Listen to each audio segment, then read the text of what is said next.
चलो ठीक है, स्टार्ट करते हैं।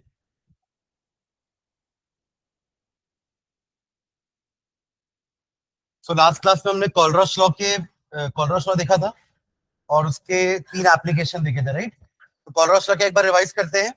किसी भी इलेक्ट्रोलाइट का अगर मुझे लिमिटिंग मोलार कंडक्टिविटी निकालना है, यानी कि molar conductivity at infinite dilution, तो it is the sum of their ionic conductivity, है ना?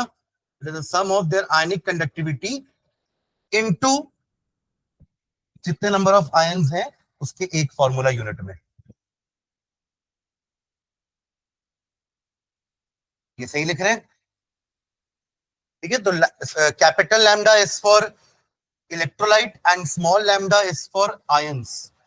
This is molar conductivity, this is ionic conductivity. ठीक है, तो हमने एक क्वेश्चन किया था जिसमें हमने एक वीक इलेक्ट्रोलाइट का, दैट इज CH3COOH, इसका हमने लिमिटिंग मोलार कंडक्टिविटी निकाला था। कैसे निकाले थे? By adding limiting molar conductivity of HCl with limiting molar conductivity of CH3COONA, और इसमें हमने क्या किया था? KCl प्लस किए थे। और K कहां से आ जाएगा?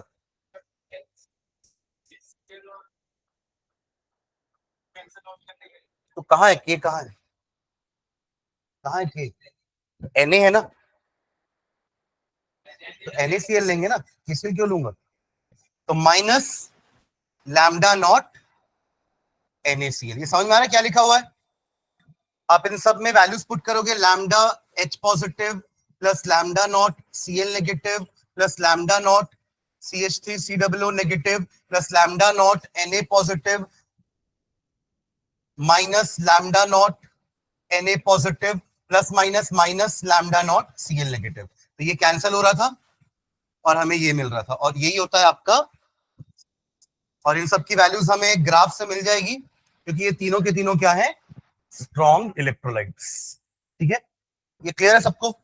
पक्का? तो अब एक मैं दे रहा हूं, उसका बताना मुझे कि क्वेश्चन क्या बनेगा। वाटर भी एक वीक इलेक्ट्रोलाइट है ना? तो इसका एक्सप्रेशन लिख के बताओ मुझे क्या होगा इसका। इसका मोलार कंडक्टिविटी कैसे निकालेंगे एट इनफाइनाइट डाइल्यूशन? इसी तरीके से, क्योंकि ये भी वीक है, इसका ग्राफ से नहीं निकलने वाला। जैसे इसका नहीं निकल रहा था तो हमने ऐसा किया। तो H2O का निकालने के लिए क्या करोगे? क्वेश्चन समझ में आया? अगर ये समझ में आया बोले हो तो ये लिख सकते हैं।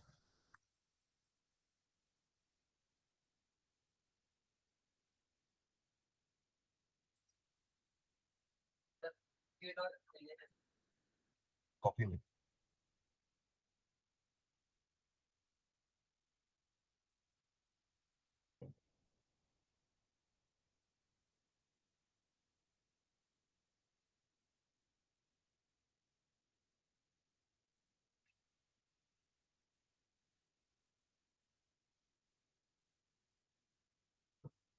तो ऐसा जिसके समझ में नहीं आया कि क्वेश्चन क्या है, करना क्या है। आयुष, अरे समझ में आया कि नहीं? इसी का तो पूछ रहा हूँ, उसी का बता दो बोल रहे। तो ये समझ में नहीं आया क्या ऊपर जो लिखा है? इसको समझा दो यार, क्या किया अपन ने यहाँ पे। यहाँ इन दोनों को ऐड क्यों किया हूं मैं और इसको सब्ट्रैक्ट क्यों किया हूं? वैसे तो पूछा ना कि ये समझ में आया कि सबने हाँ बोला, एक भी ना सुनाई नहीं दिया मुझे, इसलिए मैंने फिर ये दिया। आयुष, क्या यार सर, ये समझा पहले, मुझे समझ में आया तो। विशेष,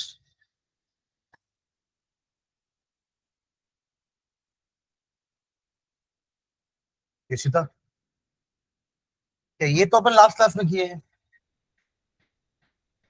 क्यों आयुषी, ये किए ना लास्ट क्लास में? देख के बताओ पहले, फिर बैठना। क्या? हाँ, क्या है ये? बैठना नहीं, अभी बैठना नहीं, पहले बताओ क्या है ये। तो पढ़ के आना है ना, कल कल की क्लास में क्या किए अपन, बिना उसके आना ही नहीं है, लिया तो मत आओ आज, क्या जाने का फायदा नहीं है ना,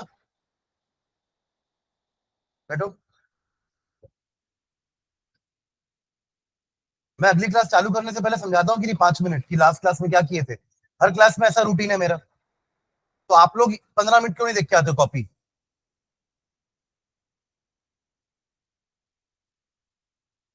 लिखे हो क्या? अनन्या बोलो क्या लिखे हो? Lambda M naught of H C L, ठीक है, यहां से अपन को एच पॉजिटिव मिल जाएगा। हाँ आगे, plus lambda M naught of, यहां से हमें ओ एच मिल जाएगा। अब क्या नहीं चाहिए, एन ए नहीं चाहिए और सी एल नहीं चाहिए, तो minus of lambda M naught of N A C L. इससे हमें मिल जाएगा lambda naught of H positive plus lambda naught of C L negative. ये इसके लिए कोलरॉश लॉ हो गया। यही तो है कोलरॉश लॉ, कि किसी भी इलेक्ट्रोलाइट का molar conductivity at infinite dilution is the sum of ionic conductivities, यानी कि कैट आयन की और आयन आयन की कंडक्टिविटीज। अब क्योंकि दोनों में एक एक आयन है तो इसके सामने सामने वन लगा हुआ है, इसलिए कुछ नंबर नहीं दिख रहा आपको। और इसके लिए कोलरॉश लॉ लिखेंगे तो lambda naught of Na plus lambda naught of OH negative मिल गया हमें ये दोनों। यही दोनों को ऐड करोगे तो वाटर का नहीं आ जाएगा? वाटर के लिए लिखो तो lambda naught of H positive and lambda naught of, यही तो चाहिए था अपने को, ये मिल गया ना इन दोनों को ऐड करने पर। अब ये दोनों नहीं चाहिए तो माइनस कर दो, इसलिए तो अपन इसको माइनस कर रहे हैं। इसको ऐड किए हैं, इसको माइनस क्यों कर रहे हैं उसका रीजन समझ में आना चाहिए, क्योंकि हमको Na पॉजिटिव और Cl नेगेटिव नहीं चाहिए। तो वो कहां से नेगेटिव, कहां से कैंसिल होगा, NaCl के कोलरॉश लॉ से। तो माइनस ऑफ इसका Kohlrausch law, Na positive plus Cl negative. अब ब्रैकेट ओपन करो, ये दोनों माइनस हो जाएगा, ये और ये इसके साथ कैंसिल हो जाएंगे, तो वही बचा। अब इनकी वैल्यूज आपको दी हुई रहेगी क्वेश्चन में, बिकॉज ये सारे स्ट्रॉन्ग इलेक्ट्रोलाइट्स हैं जिनकी ग्राफिकली हम वैल्यू निकाल सकते हैं एक्स्ट्रापोलेट करके। याद आ रहा graph, straight line for strong electrolyte and curve for weak electrolyte, ठीक है। चलिए, लास्ट दो एप्लीकेशन जो हमने लास्ट में देखी थी, एक था अल्फा निकालने का, that is degree of dissociation which was equal to lambda m upon lambda M naught. Numerator में छोटा क्वांटिटी रहेगा, डिनोमिनेटर में बड़ा, जो कि हमारा लिमिटिंग वैल्यू है। उससे ज्यादा तो किसी भी इलेक्ट्रोलाइट का मोलार कंडक्टिविटी हो नहीं सकता, ठीक है। यहाँ पे आप सी लिख लो एट एनी कंसंट्रेशन। और एक और हमने निकाला था K C, dissociation constant, which was equals to C, जो कंसंट्रेशन आपके इलेक्ट्रोलाइट का दिया रहेगा मोलारिटी, इनटू अल्फा स्क्वायर, जो आप पहले से निकाल लोगे ऊपर वाले को यूज करके, अपॉन 1 माइनस अल्फा। तो इसके बेसिस में एक दो क्वेश्चन करते हैं आज अपन। कल वाले उसमें तो कर लिए थे अपन ने होमवर्क ना, हाँ वो इसी में से था शायद, हाँ ठीक है। चलो एक और देखते हैं।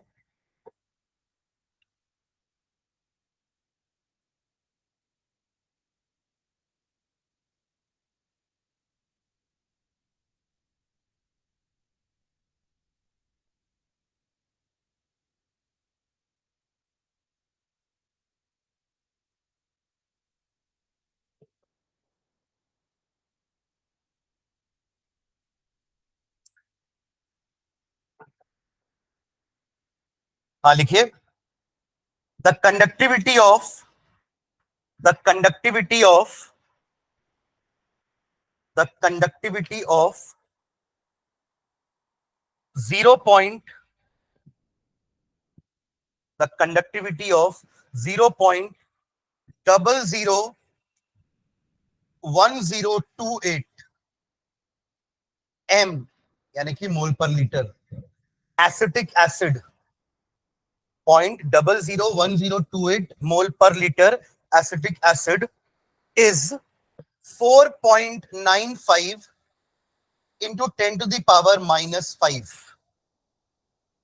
ये क्या दिया हुआ है वैल्यू, किस चीज का वैल्यू है ये, कंडक्टिविटी है ना, तो यूनिट सीमेंस पर सेंटीमीटर, ठीक है, full stop. Calculate its dissociation constant calculate its dissociation constant, calculate its dissociation constant if lambda naught, if lambda naught for acetic acid is, if lambda naught for acetic acid is, कल कितना calculate किए थे numerical में, ये थे ना question में, acidic HAC है ना, एसिडिक एसिड HAC, कल क्या वैल्यू निकाले थे? हाँ, पहला एप्लीकेशन देखो ना, 390.5। कुछ लोगों को तो समझ में नहीं आया कि पूछा क्या, मैं बस पलट दी पीछे पेट की, सबको लगे हम खोज रहे हैं कुछ। 390.5 ये पहला क्वेश्चन किए थे ना अपन, हमारा फर्स्ट एप्लीकेशन था to determine the limiting molar conductivity of weak electrolyte, और उसका क्वेश्चन यही किए थे, है ना। वो 91 एक का वैल्यू दिया था, एक का 124.6 दिया था, और एक का, हाँ ऐसा कुछ, हाँ 3 वैल्यू दी थी, उनमें 2 को ऐड किए थे, तीसरे को सब्ट्रैक्ट किए थे, जस्ट लाइक अभी जैसे अपन पीछे किए, ठीक है। हाँ तो यही वैल्यू दी हुई है, यूनिट सीमेंस सेंटीमीटर स्क्वायर पर मोल, ठीक। चलो निकालिए, केसी निकालना है आपको। अब बोला नहीं है कि अल्फा निकालो, पर अल्फा निकालना ही पड़ेगा, है ना, बिकॉज केसी के फॉर्मूले में यू नीड अल्फा, और अल्फा के लिए ये दोनों वैल्यू दी है आपको, है ना। ये आपको जो दिया है ये वाला, वो क्या है? अच्छा आपको निकालना पड़ेगा लैम्डा एमसी, ये तो दिया है, ये तो दिया है 390, बट ये डायरेक्टली नहीं है, ये तो कप्पा है ना, दिस इज कप्पा, पर आपको कंसंट्रेशन भी दे दिया है ना, दोनों को डिवाइड करो, you will get lambda m c. क्या होता है lambda m c is equal to kappa into 1000, क्योंकि हमको सेंटीमीटर स्क्वायर में चाहिए, अपॉन कंसंट्रेशन। तो this is our kappa 4.95 into 10⁻⁻5 into 1000 upon concentration कितना दिया हुआ है 0.001028। सॉल्व दिस, 10 पॉइंट वगैरह सब हटा दो, मतलब यहां से वैसा दिखे आपको 495 अपॉन 1028 ऐसा कुछ, तो उसको अपन फिर डिवाइड कर लेंगे, बाकी सबको 10 के पावर्स में ले जाओ। सुन रहे क्या? इसको आप अगर 1028 लिखोगे तो क्या करोगे, 10⁻⁻6 लिखोगे ना,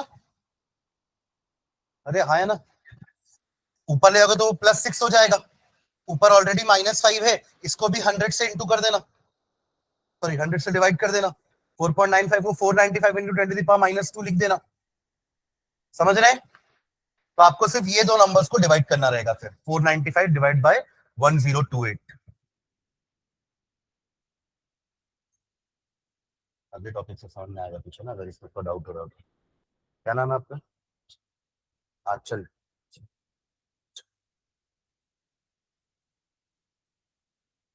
कौन से स्कूल से? अच्छा, तो मैथ्स अटेंड किए थे कल?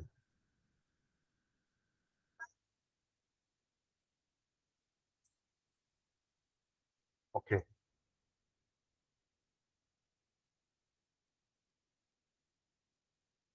आप सृजन के रिलेटिव हो क्या, सृजन? अच्छा, मामा है, हाँ। अच्छा ओके, तो वो तो बोल रहा था कि टाइमिंग का थोड़ा इशू हो रहा है।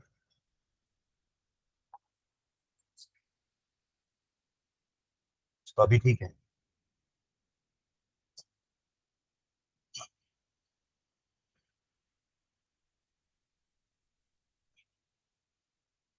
कितना लिखो यहाँ पे, 10 का पावर क्या आ रहा है?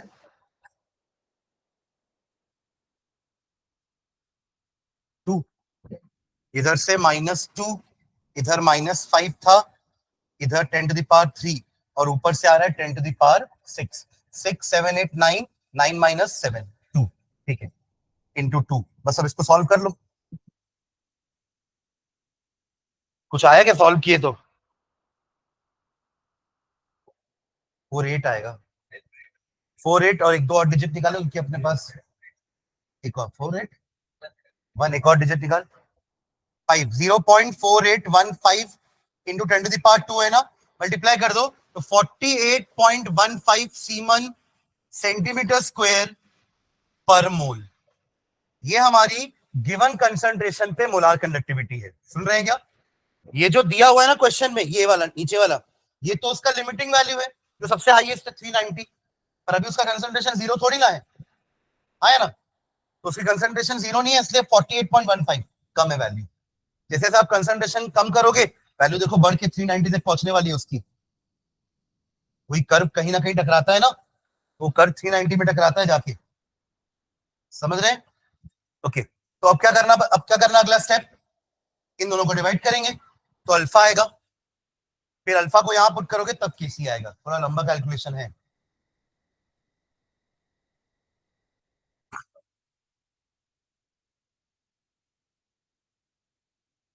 Alpha is equals to 48.15 divide by 390.5।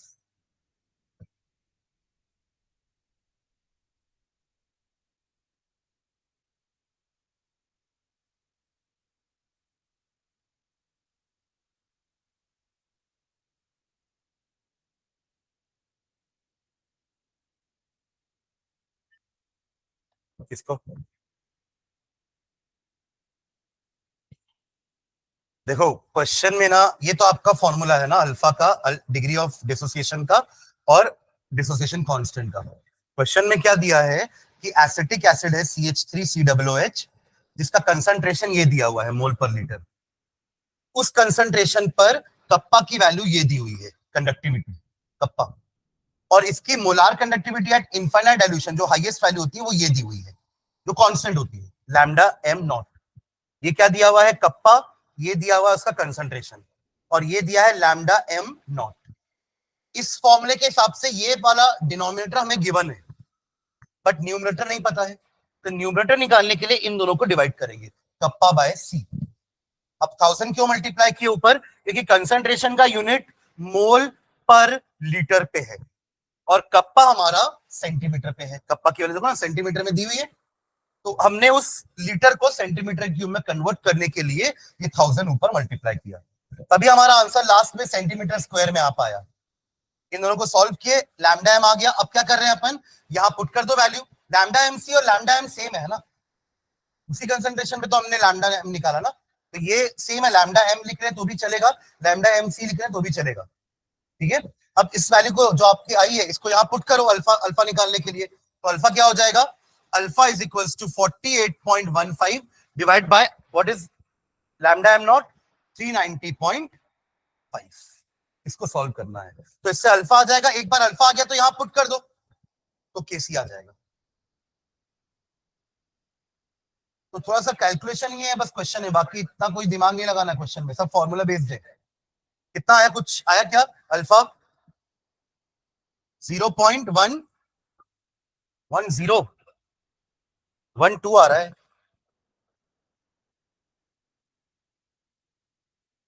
1233 आना चाहिए, वन, हाँ 0.1233 आएगा, वह चेक कर लक्ष्य, 0.1233 अल्फा की वैल्यू आएगी। कोई यूनिट मत लिख देना ना, वो रेशियो है, वो number of ions upon number of molecules का, ठीक है। And last KC, C alpha square upon 1 minus alpha. अगर अब वो अल्फा स्क्वायर थोड़ा बड़ा कैलकुलेशन हो जाएगा, 1233 का स्क्वायर करना है और फिर उसको सी से मल्टीप्लाई भी करना है 1028 से, ये थोड़ा बड़ा कैलकुलेशन है।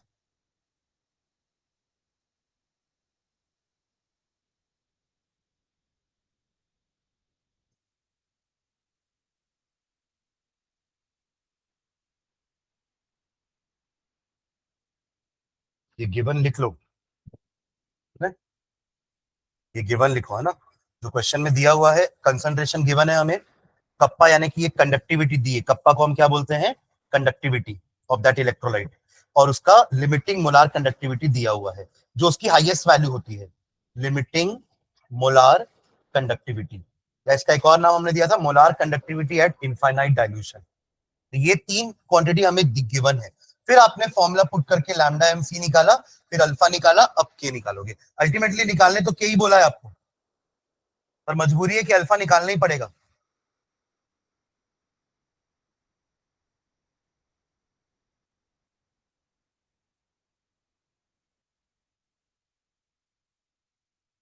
और जो होमवर्क क्वेश्चन थे तीनों में, उसमें कोई डाउट है क्या किसी को? वो हो गए सबके? जिन्होंने नहीं बनाया वो ट्राई करेंगे, अगर डाउट होगा तो मुझसे नेक्स्ट क्लास में पूछेंगे, है ना?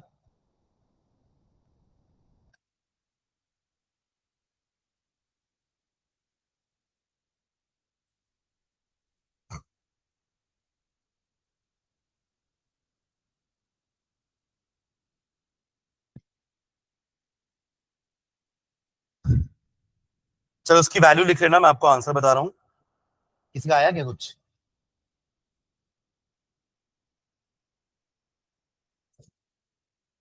केसी का वैल्यू आएगा 1.78 इंटू 10⁻⁻5।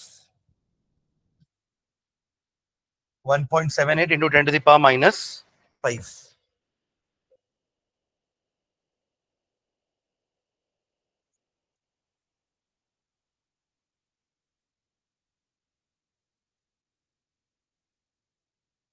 इसका कुछ यूनिट होगा कि नहीं होगा के का? क्या लगता है आप लोग को? क्या था के, सोच के देखो पहले। मैंने आपको लास्ट क्लास में बताया था ना, इक्विलिब्रियम में जो हम पढ़ते थे, तो आपने क्या लिया था? CH3COOH ब्रेक हो रहा था, CH3COO negative and H positive में, याद आ रहा है? इसको हमने सी अल्फा कर लिया था, इसको हमने sorry C minus C alpha, this was alpha and this was alpha, C alpha C alpha. अरे ये सब क्या है? कंसंट्रेशन है। तो केसी का वैल्यू फिर हमने कैसे लिखा था? ऊपर इन दोनों का कंसंट्रेशन डिवाइड बाय इसका कंसंट्रेशन। तो ऊपर मोल पर लीटर इंटू मोल पर लीटर, नीचे मोल पर लीटर। तो 1 मोल पर लीटर कैंसिल होगा ना, 1 मोल पर लीटर तभी बचेगा, आया ना? तो केसी का यूनिट किस पे डिपेंड कर रहा है कि ऊपर और नीचे कितने रिएक्टेंट और प्रोडक्ट है, उस पर डिपेंड कर रहा है। अगर नीचे भी 2 होते तो दोनों मोल पर लीटर कैंसिल हो जाता, तो फिर केसी का कुछ यूनिट नहीं रहता, K C will have no unit. But इस केस में होगा ना, देखिए आपने ऊपर 2 कंसंट्रेशन लिया है, तो मोल पर लीटर इंटू मोल पर लीटर। अब ये स्क्वायर तो है नहीं, स्क्वायर होता तो मोल स्क्वायर पर लीटर स्क्वायर हो जाता। अब समझ रहे हो मैं क्या बोलना चाह रहा हूं? और नीचे सिर्फ एक ही कंसंट्रेशन लिया आपने इसका, तो वो मोल पर लीटर होगा। तो एक एक मोल पर लीटर कैंसिल होगा, एक तब भी बचेगा ना। तो हमारा जो आंसर आया है उसका यूनिट क्या होगा? मोल पर लीटर। क्लियर है? अल्फा का यूनिट क्यों हुआ, ये क्यों नहीं हुआ, ये समझ में आया ना? अल्फा क्या होता है? Number of moles dissociated upon number of mole taken. तो दोनों मोल मोल ही है, तो वो कैंसिल हो गया, तो अल्फा का कोई यूनिट नहीं होता। बट केसी का यूनिट हो सकता है, वो आपको समझना पड़ेगा कि फॉर्मूले में कि हमने क्या बाई क्या किया है। ऊपर अगर ऊपर नीचे बराबर मोल पर लीटर है तो कैंसिल हो जाएगा, K C will have no unit. Clear है? अगर थोड़ा बहुत इक्विलिब्रियम याद रहा तो अपन केसी केपी का यूनिट का भी एक फॉर्मूला निकालते थे एन के टर्म्स में। ठीक है, चलिए डन। चलो नेक्स्ट हैंड डालना, ये हमारा चैप्टर का सेकंड पार्ट था। फर्स्ट पार्ट में हमने क्या पढ़ा? Electrolysis, electrolytic cell, where we converted electrical energy into chemical energy. ऐसे रिएक्शंस जो खुद से नहीं हो पा रहे थे, वर नॉट स्पॉन्टेनियस, उसको कराने के लिए हमने इलेक्ट्रिसिटी दी बाहर से, बैटरी लगा करके, डीसी सप्लाई, राइट? तब जाके वो रिएक्शन हो पाया और जो भी हमारे आयंस थे वो डिस्चार्ज हो पाए, राइट? सेकेंड पार्ट में हमने पढ़ा कि इन्हीं टाइप के जो इलेक्ट्रोलाइट्स हैं इनका कंडक्टिविटी भी होता है, कंडक्टेंस होता है, तो उसके बारे में अपन ने पढ़ा। कप्पा पढ़ा, लैम्डा एम पढ़े, है ना? ये दो तो पढ़े, कप्पा यानी कि कंडक्टिविटी और लैम्डा एम मतलब मोलार कंडक्टिविटी, ठीक है? और कॉलरॉच लॉ पढ़े। तो ये हमारा सेकंड पार्ट था चैप्टर का। अब थर्ड पार्ट में क्या बच गया है? गैल्वेनिक सेल या इलेक्ट्रोकेमिकल सेल, जो उल्टा काम करने वाला है। क्या उल्टा काम?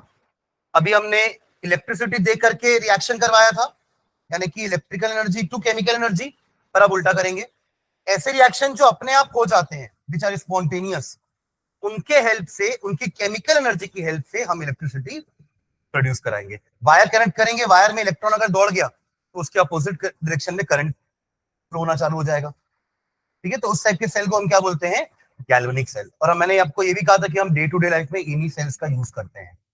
आप जहां भी सेल लगा रहे हो, मतलब आप वो सेल को क्यों लगा रहे हो, ताकि वहां से आपको इलेक्ट्रिसिटी मिल सके। और उस सेल के अंदर क्या होता है, कुछ ना कुछ केमिकल्स होता है।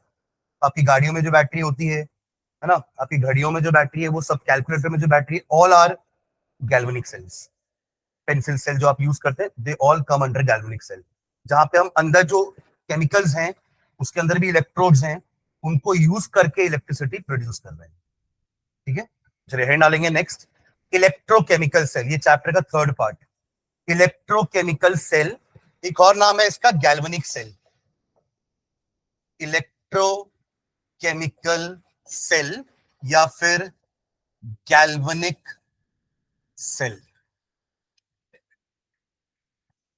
केसी वाला वैल्यू वो लिखा था 1.78 इंटू 10⁻⁻5 मोल पर लीटर।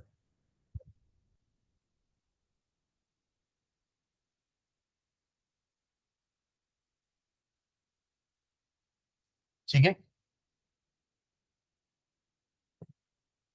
आपको ये रिएक्शन याद है, Zn plus CuSO4 gives you ZnSO4 plus Cu, है ना। कहां पढ़ते थे इसको,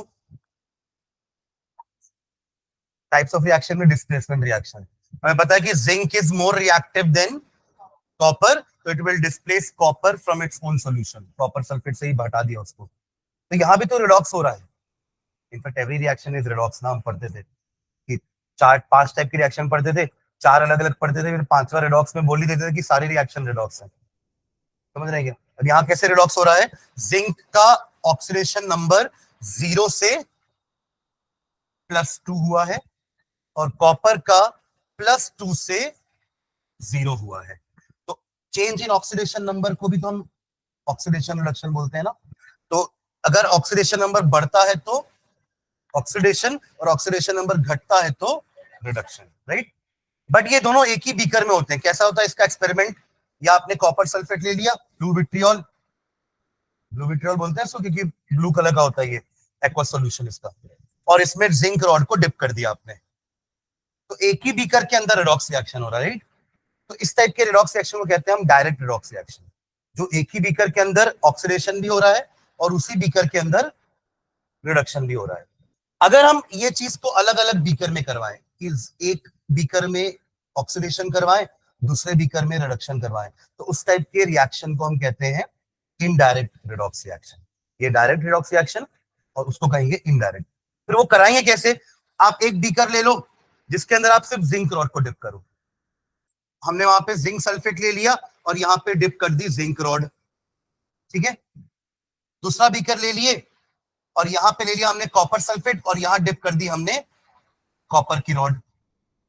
पर अब जो इलेक्ट्रॉन ये लूज कर रहा होगा, जिंक बाहर निकल करके जिंक आयन बन रहा होगा, तो जो इलेक्ट्रॉन ये लूज कर रहा है वो इस तक कैसे पहुंचेगा। जैसे ये लूज किया ना 2 इलेक्ट्रॉन, तब तो इसने 2 इलेक्ट्रॉन गेन किया, ये लूज ही कर रहा है ना।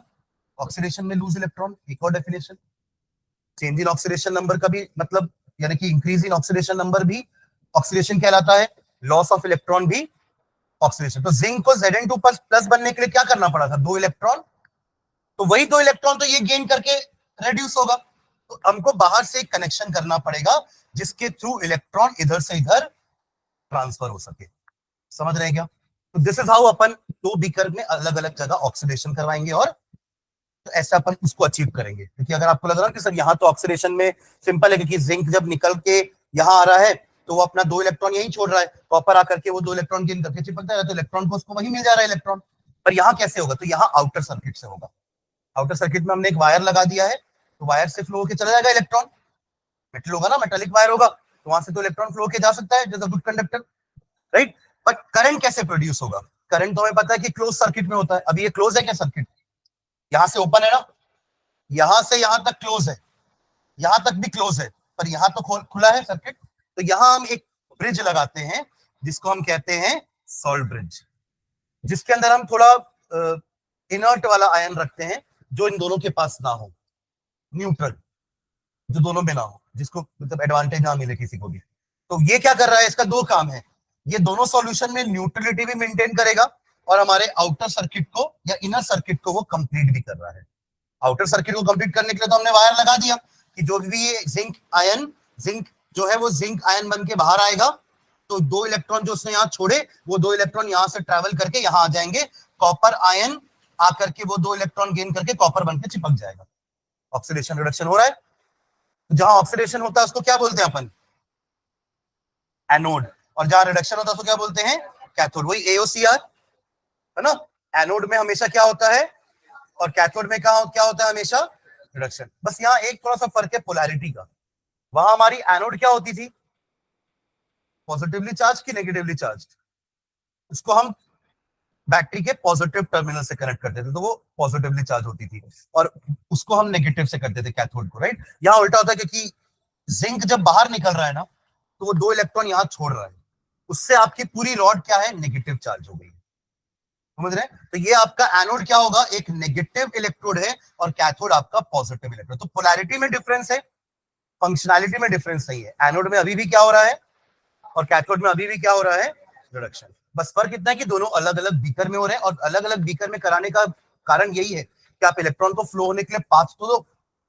अब तो यहाँ पे तो इलेक्ट्रॉन को फ्लो होने के लिए पाथ ही नहीं दे रहे हो, यहाँ हमने एक पाथ दिया इलेक्ट्रॉन को फ्लो होने का, तो इलेक्ट्रॉन फ्लो हुआ और उसके ऑपोजिट डायरेक्शन में करंट फ्लो होगा। ये तो हम पढ़ते हैं फिजिक्स में बचपन से कि जब कन्वेंशनल करंट का डायरेक्शन क्या होता है? It is opposite to the flow of electrons. और उसको उसको क्या चाहिए?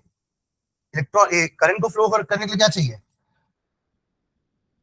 Exactly potential difference. और वो भी क्रिएट हो गया, देखो कैसे, ये नेगेटिव इलेक्ट्रोड है, ये पॉजिटिव इलेक्ट्रोड हो गया, अलग अलग पोटेंशियल। तो आराम से पॉजिटिव पोटेंशियल से नेगेटिव पोटेंशियल की तरफ, हाई पोटेंशियल से लो पोटेंशियल में करंट फ्लो होना चालू। जनरली पॉजिटिव चार्ज को हम हाई पोटेंशियल बोलते हैं और नेगेटिव चार्ज को लो पोटेंशियल। तो हाई पोटेंशियल से हर चीजें हाई पोटेंशियल से लो पोटेंशियल में फ्लो होती है, तो करंट भी वैसे ही होगा। तो हाई पोटेंशियल से लो पोटेंशियल में करंट फ्लो होना चालू कर दिया। तो सॉल्ट ब्रिज का 2 काम हुआ। एक तो दोनों सॉल्यूशन की न्यूट्रलिटी को मेंटेन करेगा। कैसे? देखो यहाँ क्या हो रहा है, जिंक एक एक करके आयन बन के बाहर आते जा रहा है, Zn2 पॉजिटिव, फिर एक और Zn2 पॉजिटिव आया, तो यहाँ बहुत भीड़ हो जाएगी Zn2 पॉजिटिव की। इससे क्या होगा पता है? अगला Zn2 पॉजिटिव बाहर आने की कोशिश करेगा ना, तो बाहर के Zn2 पॉजिटिव उसको रिपेल कर देंगे, पॉजिटिव पॉजिटिव। तो उस केस में न्यूट्रलिटी क्या हो जाएगी, या रिएक्शन आपका स्टॉप हो जाएगा। तो यहां से क्या होगा, कोई नेगेटिव आयन आएगा, लेट्स से सल्फेट आयन आया या नाइट्रेट आयन आया, कोई भी एक नेगेटिव आयन आएगा और जिंक के साथ उसको न्यूट्रल कर देगा। एक अपोजिट चार्ज आ रहा है ना, तो वो जिंक उसके साथ मिलके क्या करेगा? न्यूट्रलाइज हो जाएगा। तो इस तरह से सॉल्ट ब्रिज न्यूट्रलिटी में हेल्प कर रहा है। दूसरा, वो सर्किट को कंप्लीट कर रहा है। समझ रहे हैं क्या? तो this is how a galvanic cell works. Electrolytic cell तो अपने देखा था, वहां एक ही बीकर के अंदर एनोड कैथोड दोनों थे। एनोड को हमने पॉजिटिव एंड से कनेक्ट किया था और कैथोड को नेगेटिव एंड से कनेक्ट किया था। इलेक्ट्रिसिटी देने पर अंदर के जितने भी पॉजिटिव आयंस थे they were moving towards cathode, and जितने भी नेगेटिव आयंस थे they were moving towards anode, क्योंकि एनोड पॉजिटिव चार्ज वाला इलेक्ट्रोड था। जाके वो क्या कर रहे थे? अपने आप को डिस्चार्ज कर रहे थे। अगर कोई नेगेटिवली चार्ज है तो वो एनोड में जाकर के इलेक्ट्रॉन लूज कर रहा था और न्यूट्रल हो रहा था, और जो पॉजिटिव चार्ज था वो कैथोड में जाकर के इलेक्ट्रॉन गेन होकर के रिड्यूस हो रहा था, न्यूट्रल बन रहा था। फिर उसमें भी हमने 2 केस देखे थे कि अगर नंबर ऑफ आयन ज्यादा है तो 2 फैक्टर पर डिपेंड कर रहा था ना, एक उसका डिस्चार्ज पोटेंशियल और दूसरा था नेचर ऑफ इलेक्ट्रोड। तो देखे थे कि कौन सा प्रोडक्ट कहां बनेगा, एनोड में क्या बनेगा, कैथोड में क्या बनेगा। इसके लिए अपन ने 2 फैक्टर पढ़े थे। एक था हमारा discharge potential, it will depend on the potential, कि किसको कम पोटेंशियल लग रहा है डिस्चार्ज होने में, वो पहले डिस्चार्ज हो जाएगा। जिसको ज्यादा पोटेंशियल लग रहा होगा, जिसको ज्यादा एनर्जी लग रही होगी डिस्चार्ज होने में, वो रह जाएगा। क्लियर है? चलो इसका डेफिनेशन लिखते हैं गैल्वेनिक सेल का। लिखना नीचे, a device used to convert a device a device used to convert the chemical energy the device used to convert the chemical energy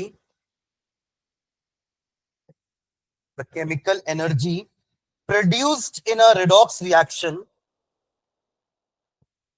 chemical energy produced in a redox reaction into electrical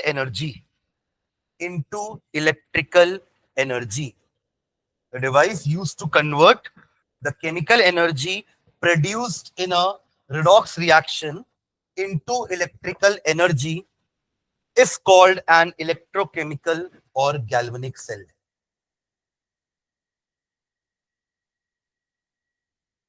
Electrochemical और galvanic cell.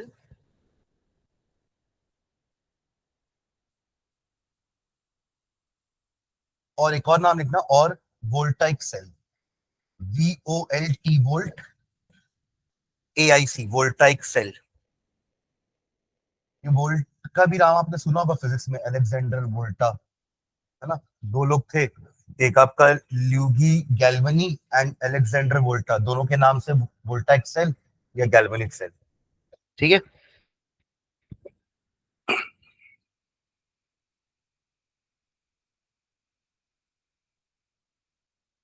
ठीक है, इसका construction लिखते हैं, नीचे लिखना construction. Construction. Construction.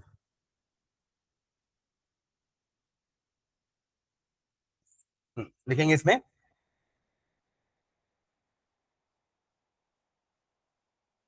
A zinc rod is placed in zinc sulfate solution. A zinc rod is placed in zinc sulfate solution.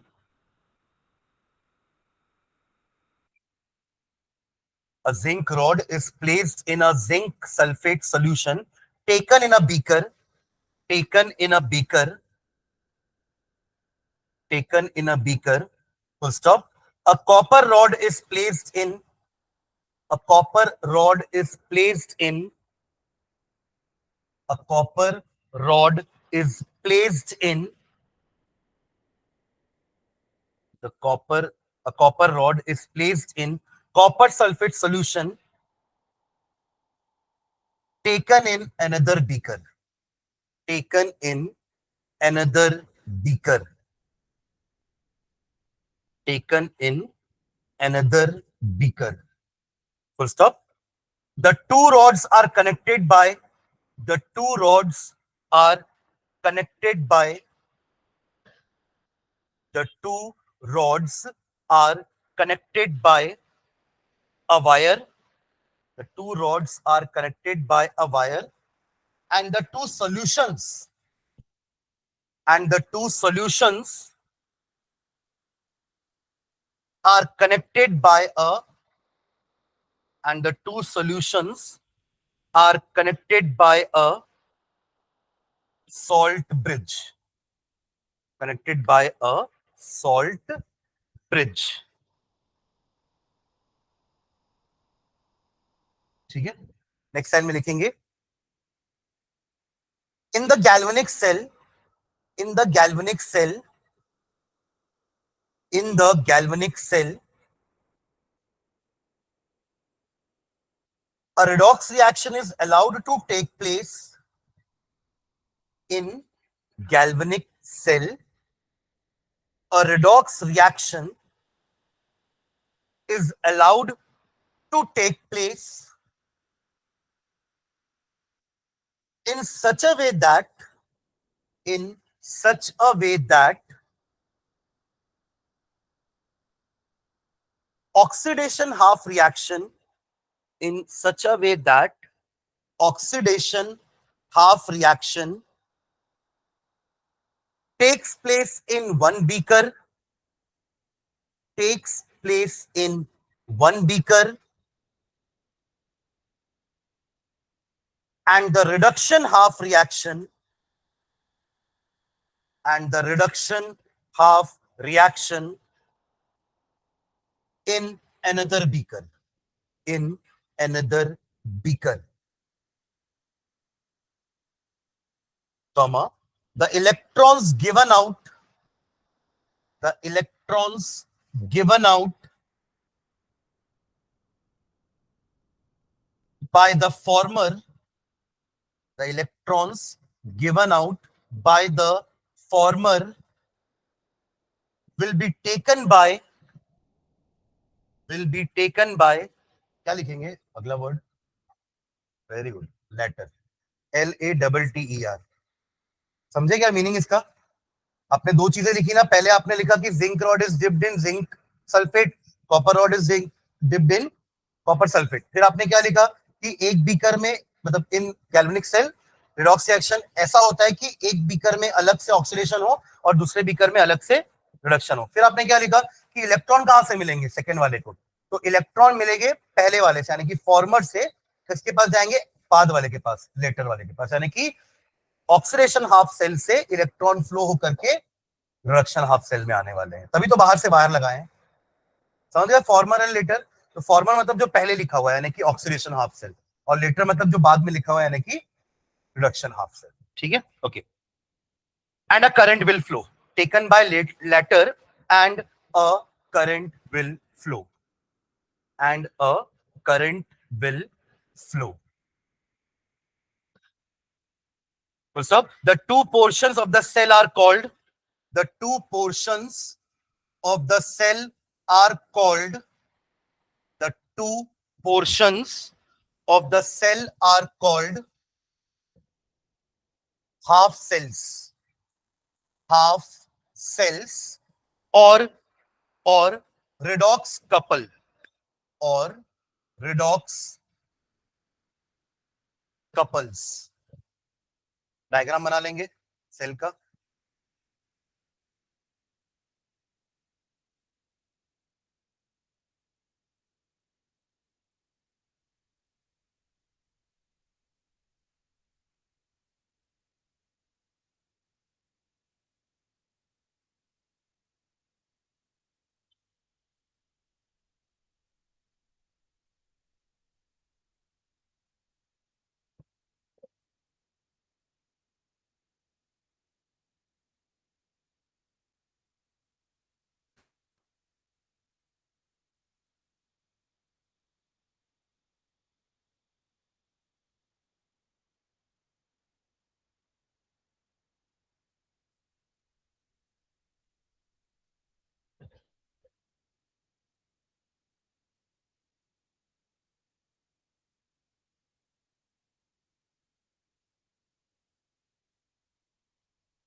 ये जो हम बना रहे हैं ना, स्पेसिफिकली इसका नाम है डेनियल सेल।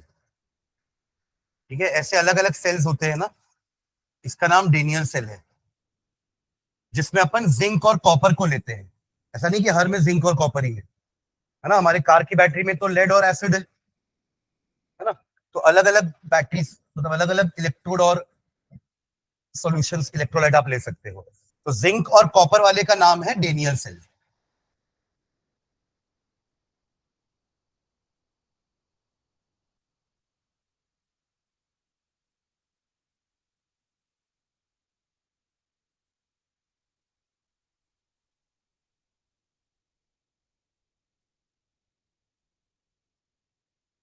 ये ब्लू विट्रियल है ना, इसलिए ब्लू से बना रहा हूं।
देखना, एक एक रॉड को थोड़ा सा पतला बनाना नीचे से, क्योंकि उसमें से जिंक आयन निकलते जा रहे हैं ना, जिंक जिंक आयन बन के बाहर आता जा रहा है, तो यहाँ मैंने थोड़ा सा पतला किया है इसको, और यहाँ थोड़ा सा मोटा दिख रहा है क्योंकि कॉपर आयन चिपकते जा रहे हैं वहां पे, तो कॉपर का एक लेयर बन रहा है वहां पे, इसलिए वो थोड़ी रॉड मोटी होती जा रही है।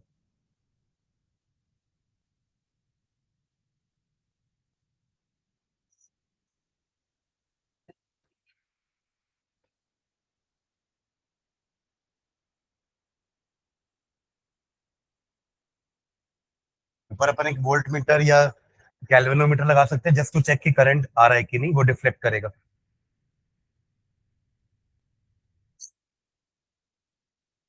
और ये क्या बताएगा, अगर वोल्ट मीटर लगाया मैंने तो इस दोनों रॉड के बीच का पोटेंशियल डिफरेंस बताएगा।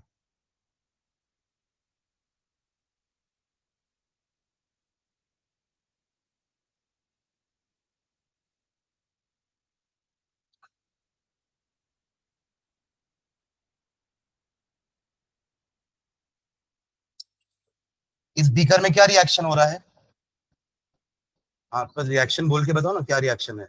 Zn gives Zn2 positive plus 2 electrons, और यहाँ पे Cu2 positive plus 2 electron gives Cu। दोनों को ओवरऑल रिएक्शन लिखेंगे तो क्या हो जाएगा, Zn plus Cu2 positive gives Zn2 positive plus Cu। समझ रहे हैं। हमेशा जब भी आप सेल बनाओगे ना, तो लेफ्ट साइड में ऑक्सीडेशन हाफ सेल रखेंगे, और राइट हैंड साइड वाला क्या होता है, रिडक्शन हाफ सेल। सुन रहे हैं। एक क्वेश्चन और पूछ रहा हूं, बनाते बनाते सोचना, बनाने के बाद बताना कि जिंक को ही हमने एनोड बनाया, कॉपर को एनोड क्यों नहीं बनाया। या जिंक भी तो कैथोड हो सकता था ना, मेटल तो दोनों ही है। जिंक ज्यादा रिएक्टिव है, मतलब कॉपर भी एनोड हो सकता है, हाँ या ना, पर उसके लिए क्या करना पड़ेगा, उसको किसी कम रिएक्ट, जैसे कि प्लैटिनम, सिल्वर। हाँ, तो जनरली हम सिल्वर लेते हैं, कॉपर सिल्वर वाला सेल आता है, जिसमें आप कॉपर को फिर लेफ्ट साइड में रखोगे, और कॉपर का ऑक्सीडेशन होगा, और वो इलेक्ट्रॉन एजी पॉजिटिव के पास जाएगा, और एजी पॉजिटिव उसको गेन करके एजी बनेगा। यानी कि अब रिडक्शन कहाँ होगा, सिल्वर में, और ऑक्सीडेशन होगा कॉपर में। तो ऐसा जरूरी नहीं कि कॉपर हमेशा रिडक्शन ही करेगा, डिपेंड करेगा कि सामने वाला कैसा है। क्लियर है। तो आपको थोड़ा सा रिएक्टिविटी सीरीज याद रखनी पड़ेगी, है ना। यहाँ पे हालांकि हम एक और सीरीज पढ़ने वाले हैं, उसका नाम है इलेक्ट्रोकेमिकल सीरीज, जिसमें हर रॉड का हम पोटेंशियल डिफरेंस देखेंगे। इस रॉड का कुछ ना कुछ पोटेंशियल डिफरेंस होगा ना, और इसका भी होगा। दोनों को माइनस करके जो ये वैल्यू जो दिखा रहे हैं, दोनों को माइनस करके तो आएगी, है ना। वीए वीबी बोलते हैं ना, वीए इसका पोटेंशियल है, उसका पोटेंशियल वीबी, तो वीए भी क्या होता है, वीए माइनस वीबी, पोटेंशियल डिफरेंस। तो हर एक रॉड का अपना खुद का क्या होगा, एक पोटेंशियल डिफरेंस होगा, पोटेंशियल होगा बोलना चाहिए, पोटेंशियल होगा। पोटेंशियल डिफरेंस तो दो पोटेंशियल को माइनस करके निकलेगा ना। समझ रहे हैं मैं क्या बोल रहा हूँ। इसका एक पोटेंशियल है, उसका भी एक पोटेंशियल है। इस केस में इसका पोटेंशियल नेगेटिव है, उसका पोटेंशियल पॉजिटिव है। ठीक है, डन। ये यहां तक हो गया सबका। चलिए सॉल्ट ब्रिज का वो लिखेंगे ना, फंक्शन। सॉल्ट ब्रिज का क्या फंक्शन है, दो फंक्शन जो मैंने बताया था उसको लिखते हैं। हो गया। हाँ, लिखे नीचे। और सॉल्ट ब्रिज का अपन ने काम भी नहीं लिखा है, तो नीचे लिख लेते हैं। A salt bridge is a salt bridge is a salt bridge is a U-shaped tube. A salt bridge is a U-shaped tube containing containing containing concentrated solution of concentrated solution of concentrated solution of an inert electrolyte, an inert electrolyte, an inert electrolyte like KCl, like KCl, K2SO4, KNO3, etc.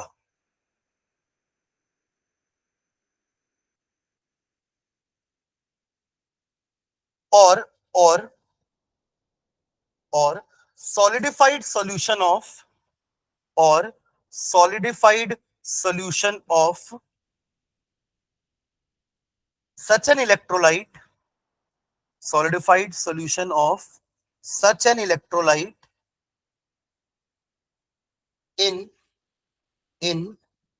agar AGAR hyphen AGAR, ये एक तरह का पॉलीसैचराइड्स होता है, जैसे हमारा cellulose होता है, कार्बोहाइड्रेट्स है ना, स्टार्च, वैसी अगर भी एक तरह का पॉलीसैचराइड्स है, ठीक है, जो जेली जैसा होता है, तो उसके साथ हम उसका सॉल्यूशन बना रहे हैं, है ना। और जिलेटिन, जिलेटिन तो सुना होगा, और जिलेटिन, अगर और जिलेटिन। तो इनर्ट इलेक्ट्रोलाइट का मतलब क्या है, जो रिएक्शन में पार्ट नहीं लेगा, वो बस न्यूट्रलिटी खत्म करेगा। कैसे, अगर यहाँ पे पॉजिटिव आयन ज्यादा हो रहे तो सल्फेट आकर के जिंक सल्फेट बना देगा, तो कोई फर्क नहीं पड़ेगा यहाँ पर। और यहाँ पे अगर नेगेटिव, देखो कॉपर पॉजिटिव तो जाकर के चिपकते जा रहे हैं, लिविंग बिहाइंड सल्फेट, यहाँ बहुत सारा सल्फेट हो जाएगा ना, तो उसको न्यूट्रलाइज करने के लिए के पॉजिटिव आएगा, ठीक है। ओके, नेक्स्ट लाइन में the function of salt bridge, ये तो सॉल्ट ब्रिज का कंस्ट्रक्शन हो गया कि सॉल्ट ब्रिज में क्या है, क्या कर रहा है। The function of the salt bridge is to allow the function of the salt bridge is to allow the movement of ions, is to allow the movement of ions from one solution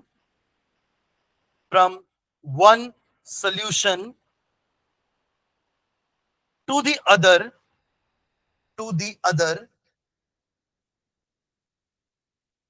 without mixing of the two solutions, without mixing of the two solutions,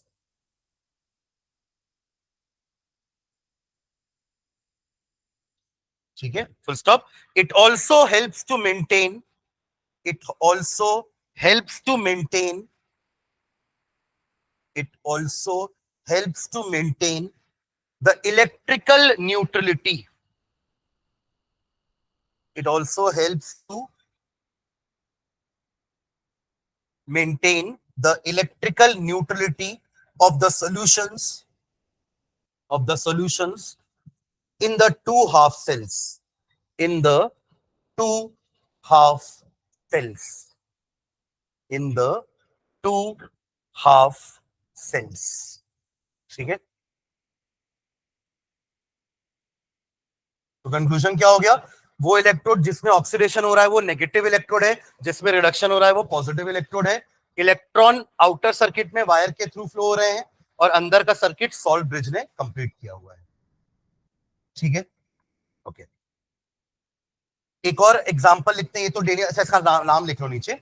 the above cell is called, the above cell is called Daniell cell, the above cell is called Daniell cell, the above cell is called Daniell cell. इसका potential निकालेंगे अपन ना, कि इसका cell का potential कितना है। आप खरीदते हो सेल तो कुछ ना लिखा रहता है ना, इतने वोल्ट का सेल है, 9 वोल्ट की बैटरी है, नहीं, तो उसका कितना होता है अपन देखेंगे आगे, वैल्यूज निकालना हम सीखेंगे कि सेल के पोटेंशियल की वैल्यू कैसे निकालते हैं, EMF of the cell, cell का ईएमएफ कैसे निकालते हैं। इंडिविजुअल इलेक्ट्रोड का पोटेंशियल होता है और सेल का ईएमएफ होता है, विच इज फाउंड बाय, क्या, दोनों को क्या करेंगे हम, सबट्रैक्ट करेंगे, वही पोटेंशियल डिफरेंस, पोटेंशियल डिफरेंस को ही ईएमएफ बोल रहे हैं अपन, ठीक है, इलेक्ट्रोमोटिव फोर्स, ठीक है। ओके, एक और सेल लिखते हैं अपन, कॉपर सिल्वर वाला, जिसकी बात किए थे अभी अपन, हाँ, तो एक और नीचे लिखना,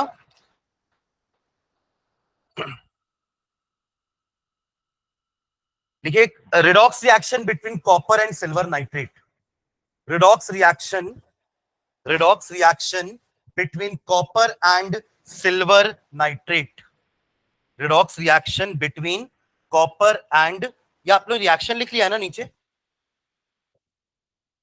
redox reaction between copper and silver nitrate. पहले तो रिएक्शन लिखो, जैसे हमने शुरू में जिंक और कॉपर सल्फेट का लिखा था ना रिएक्शन, जो मैंने आपसे पूछा था कि ये याद आ रहा है क्या रिएक्शन, तो वैसे आप कॉपर और सिल्वर नाइट्रेट का लिखो, रिएक्शन क्या होगा, Cu प्लस AgNO3, Ag भी 1 पॉजिटिव होता है और नाइट्रेट भी 1 नेगेटिव, तो कोई ट्वाइस वाइस नहीं आएगा, ठीक है। AgNO3 गिव्स CuNO3 का ट्वाइस प्लस Ag, CuNO3 का ट्वाइस प्लस Ag, बैलेंसिंग करना पड़ेगा, यहां पे 2 आ जाएगा और यहां, ये तो बात होगी ओवरऑल रिएक्शन की। इसको आप आयनिक फॉर्म में लिखोगे तो कैसे लिखोगे, आयनिक फॉर्म वाले में ना ये नेगेटिव आयंस को हटा देना, हमारे काम का क्या है, सिल्वर और कॉपर, तो वही बस दिखने चाहिए हमारे आयनिक रिएक्शन में। तो आयनिक रिएक्शन क्या हो जाएगा, कॉपर तो कॉपर है ये वाला, यहाँ पे ये किस फॉर्म में है, Ag पॉजिटिव, ये हो गया इसका आयन, सामने 2 तो है, गिव्स, यहाँ पे कॉपर का ऑक्सीडेशन स्टेट +2 एंड Ag, ये हो गया इसका आयनिक इक्वेशन। आपको आयंस दिख रहे हैं ना, ये आयनिक इक्वेशन। अब इसके दो हाफ रिएक्शन लिखते हैं कि ये रिएक्शन ओवरऑल आया कैसे होगा, ऑक्सीडेशन हाफ रिएक्शन लिखो एंड रिडक्शन, कौन किसका होने वाला ऑक्सीडेशन, कॉपर का, तो क्या रिएक्शन हो जाएगा, Cu gives Cu2 plus 2 electron, और यहां लिख लेना oxidation half cell, oxidation half cell. चलिए रिडक्शन हाफ सेल कंप्लीट करिए, रिडक्शन हाफ सेल, यही 2 इलेक्ट्रॉन तो जा रहा है वायर से वहां पर हमें पता है कि कॉपर 2 इलेक्ट्रॉन दे रहा है, पर सिल्वर को तो एक ही चाहिए, इसलिए 2 सिल्वर पार्टिसिपेट कर रहे हैं, तो 2 सिल्वर आयन आए, उन्होंने वो 2 इलेक्ट्रॉन गेन किया और बन गए 2 सिल्वर एटम, और ये क्या हो गया हमारा reduction half cell, reduction half cell, clear है। इसका भी सेल बनाओगे तो वैसे ही बन जाएगा पूरा।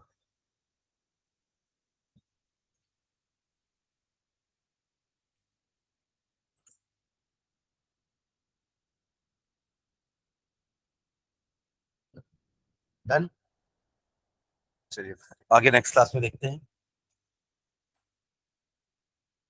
थोड़ा रिवाइज करके आया करो, ऐसे ही मुंह उठा के मत आ जाया करो।